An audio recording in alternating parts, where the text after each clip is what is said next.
Welcome back to Morning Live, still coming to you from the heart of Sandton at Hotel Sky. But joining me now is the award-winning sports journalist that doubles up as a commentator as well as an analyst. It is Khanyiso Tshwaku as we look forward to the sporting action this weekend. But before we throw forward to what we can expect this weekend, Khanyiso, possibly just getting your thoughts in terms of the SA Rugby Awards taking place last night. Of course, Cheslin Colby, a big winner. We also saw Rosa winning big. Your thoughts on that? Look, good morning, Vian. Good morning to the viewers. Look, probably these were the most hotly contested awards. I mean, if you look at the body of work that Peter Steph Tutoy put in week out for the Boks, Eben Etzebeth was absolutely magnificent. But what could you say about Cheslin Colby? Wherever he popped up for the Boks, he was there. I mean, if you remember, one of the tests against Australia came in at a line out through in. So the Boks are gifted to have an everyman, a talented everyman like Cheslin Colby. I think he was a deserved winner. Look, I mean, it's difficult for a player like him to be winning awards, but if you look at the kind of work he put in, the World Cup 2024, he's one of the guys that you hope that you keep in ice, keep in Cottonwool, and hopefully maintains that form right through until the 2027 World Cup. And I want to get your thoughts as well as on the SA Rugby Player of the Year from the women's point of view, because we know most times women and female sports doesn't get as much visibility as the men, but Rose has been consistent, winning it for a second time in the space of 3 years. Look, the most important part is that she's been a very important part of a team that's coming on in leaps and bounds. There has been a renewed and dedicated focus from SA Rugby in terms of looking after the women's game. Yes, it's not quite at level where, let's say, your Englands, your Canadas and your Frances are, but remember that they've got a very different set of rules, like not rules per se, but funding and also an extra special care that governs the women's rugby. But it's also very good to see, that the women's game is being given it the recognition it's deserved. Also on the field, you can see the steps that are coming through. Look, there's still a fair way to go. But look, I mean, Nadine has been a key part of the women's national team, and I think it was good that again she was rewarded for her fine efforts. Indeed, and a massive congratulations to all the big winners last night at the SA Rugby Awards out in Cape Town. Let's shift gears then and move into football. I want to first touch on Coach Hugo Broos. We saw him announcing that 23-player squad that will represent South Africa in the two upcoming World Cup qualifiers against Lesotho as well as Benin. Overall, what did you make of the team? Because it does seem like Coach Hugo Broos, certainly not many surprises, because he has found his core team that he knows that can do the job for him. Look, he's now reaping the benefits of the mix and match that he did at the start of the first 2 years of his tenure. He's found a nucleus that works for him. He was very happy, and I think the rest of South African football fraternity that Ronwen Williams is fit. Percy Tau, now that he's left Al Ahly getting regular game time in Qatar, is now back in the team. Hugo made it very clear at yesterday's press conference that Percy Tau remains an important and integral part of his team. The only concern was that he wasn't getting any game time. Jaden Adams is back. Remember that he received a call up. Unfortunately, couldn't honor his flight that would have got him to Gqeberha ahead of that particular qualifier against the Republic of Congo, and unfortunately has been iced out. But again, Hugo did say that, and actually probably gesticulated that the issues behind his back now. So I think it's Hugo's very clear with regards to where he now wants to take his squad. Look, again, the Nico Mobi question came up that was actually asked. He said that what has he done to deserve Bafana selection, and he made it clear that Nico Mobi has not disappointed him. But I think the key part again, the Kulumani Ndamase issue is a bit of a sad one, that yes, that his passport is not quite ready yet. Again, there's a lot of questions that we ask about around player education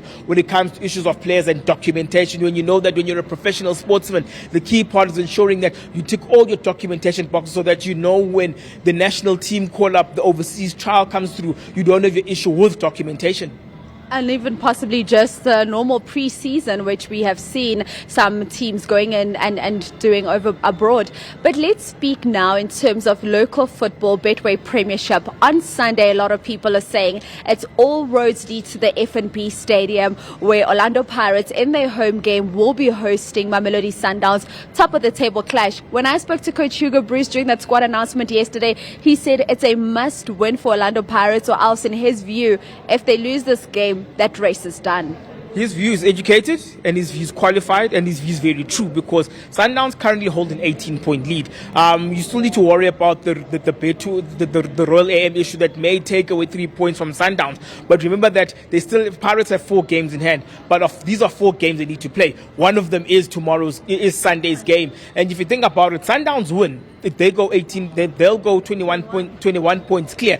Pirates have no option but to win this game because they'll now need to worry about the points that they need to make up, and it's not going to be easy because they've got a lot more away games than they do home games. So look, it's a must win. Last time I checked, 42,000 tickets are sold. I think it's a good idea that the game has been moved to the FNB Stadium. There have been a lot of traffic congestion issues with the Orlando Stadium. I mean, there have been colleagues who've actually complained about getting into games at halftime because we've only got 2 access routes into Orlando Stadium. One hopes that over the next few days there'll be a higher pickup of tickets. It is a first for a it is a first in a long time that a Sundowns Pirates game is going to the FNB Stadium, but it's a good thing because also it speaks to the stature of the game, the stature of the teams, and also one needs to understand that Pirates games have probably been the most well supported this season. And I think with also SABC wanting to trial the new ticket system, it makes sense for them to use the FNB Stadium with its up-to-date scanners and ensuring that FNB has a lot more entrance and exit points and a lot more better parking to ensure that a game of that stature is given a big ground and also a testing ground for the new ticketing platform.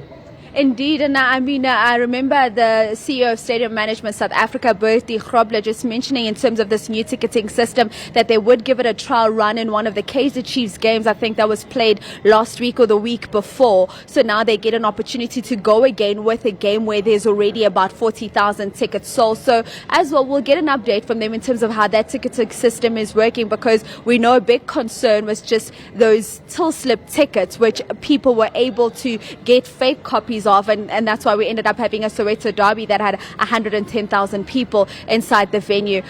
Let me get your thoughts then in terms of which way you think it's going to go come Sunday. Will it be a stalemate? Will it be an Orlando Pirates victory? Or will it be Mamelodi Sundowns? Another thing I can say that we're not going to see another 4-1. Pirates are a team with pride. They're playing well. They're a different team at home, even though home being FNB Stadium. But you'd find that unlike Sundowns, are far more accustomed to playing at FNB Stadium. But again, Sundowns have experienced a fair bit of success. They've beaten Chiefs twice at FNB Stadium in the league and in the Carling Knockout Cup. I won't be surprised if it's a draw, but I think Pirates, though, will be very hungry. They've got a lot more to lose. Sundowns could afford to drop this game. Also, I think with Sundowns, their away form has been slightly tacky. If in the game that they've lost, I mean, if you look at the Sekhukhune game and you look at this Polokwane game, yes, the TS Galaxy, they have been slightly, the word I'm looking for, they have been slightly tacky away from home. Even you look at the Magesi game where they were trailing 1-0. You look at the Golden Arrows game again with Golden Arrows to the better side. So Sundowns have shown a fair bit of tackiness away from home. But again, if you look at the 2 away games that they played at FNB Stadium, won 2-1 and 4-0. But also that is Kaizer Chiefs. Pirates are a different kettle of fish altogether. All right.